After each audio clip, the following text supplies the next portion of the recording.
When Rosie posted on a Sunday morning that Helen had passed away, I sat in my office looking at my MacBook screen on Facebook and going, I can't write anything.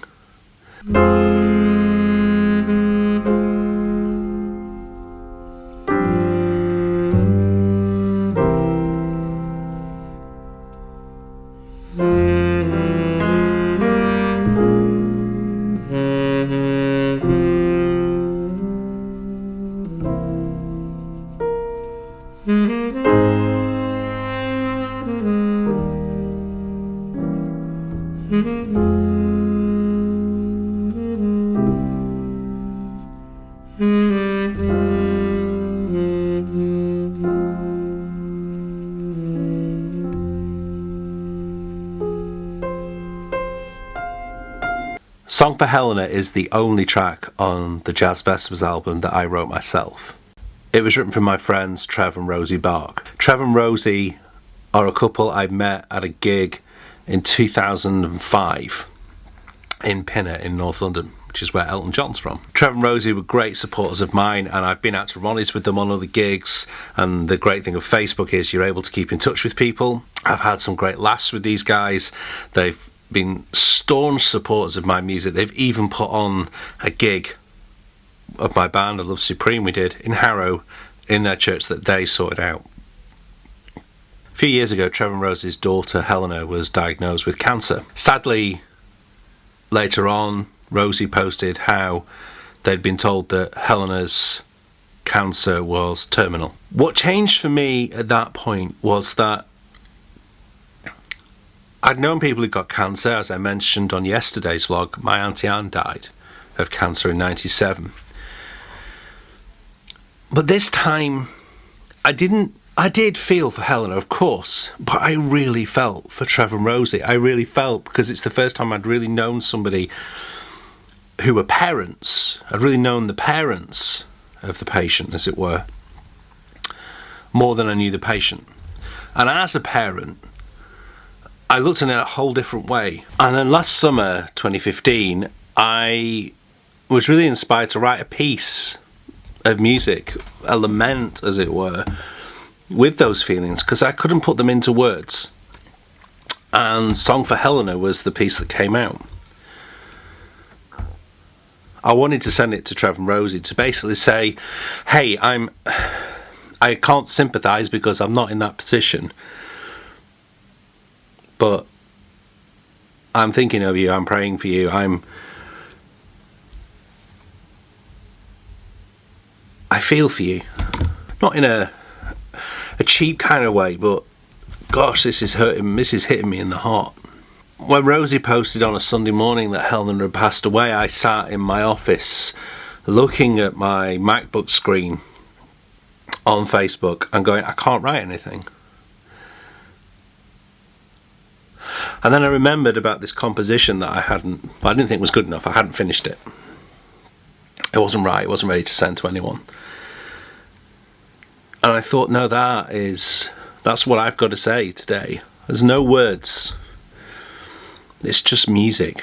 But it's just music is a real understatement. And we played it that night at my gig in Cambridge, in a noisy pub, because it was the right thing to do. I needed to express. I quickly recorded it on my Zoom and I sent it to Trev and Rosie that night.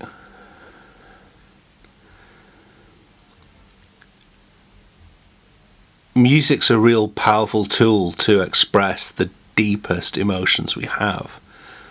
That's what Martin Luther King was getting at in his speech in jazz, and in some way I hope that Song for Helena does that, mostly for Trev and Rosie, but for anybody who's going through those kind of real gut-wrenching difficult times. There's no sentimental words, there's no cheesiness, as it were, in that. And I don't believe, and there certainly was never intended to be any cheesiness in the music. The music is mournful, it's reflective, it's sad. But I hope there's hope. Too often in our culture, sentimentality has been commercialized, or it's been sanitized, or you're told how you should feel or not feel. I couldn't find the words. And then as I was walking away from the office, I thought, no, but I found the music. That's just the gift I've got. I've got friends who are amazing with words. I wish I was better. This is why I vlog, because I'm so crap at writing things down. I just go round and round. So here's a clip from Song for Helena. Any money from this track goes to Teens Uniting to Fight Cancer, which was Helena's charity of choice. I don't have anything really more to say today, so I think, somber as it is, I'm going to finish today's vlog right here.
Mm-hmm.